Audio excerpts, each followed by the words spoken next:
Greetings. Welcome to Raise Wisdom. Today, we're going to learn how to write our name in correct sentence structure, how to position our name as a fact. The way we do that, we follow the Rule 1 Rule-Equal mechanics of quantum grammar.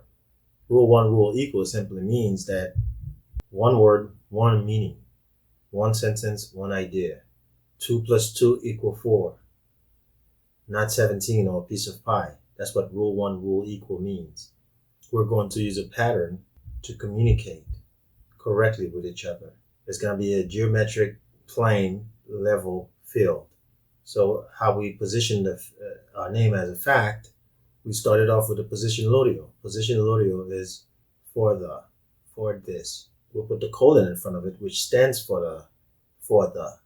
And then you put your first name. Let's use these two examples of names, Michael Jackson and David Wayne Miller.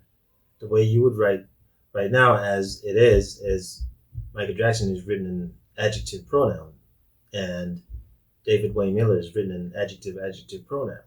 And the way we position these as a fact is we put a colon, Michael, colon, Jackson, and then we underline it. The same thing with David Wayne Miller. Colon, David. This time we put a hyphen to connect these two facts. So hyphen, Wayne, colon, Miller, and then we underline. Now, don't forget to always capitalize the first letter of each name, because what we do on one side of the hyphen or the colon, we got to do in the other side as well. That's following the Rule 1 Rule-Equal mechanics. Write your name in correct sentence structure and tell us how it feels to position your name as a fact for the first time. Or if you have been doing that, tell us how you feel, knowing that your name is correctly written, correctly stated as a fact. I am going to continue doing these little mini videos, and I also have an announcement to make in the future where you can find a full course on quantum grammar mechanics for those who are serious about this technology. And this channel, Raise Wisdom, will be here to help you learn this technology, correct sentence structure, communication, per se, syntax, grammar, language, performance, if you want it.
Like and subscribe and hit that bell button.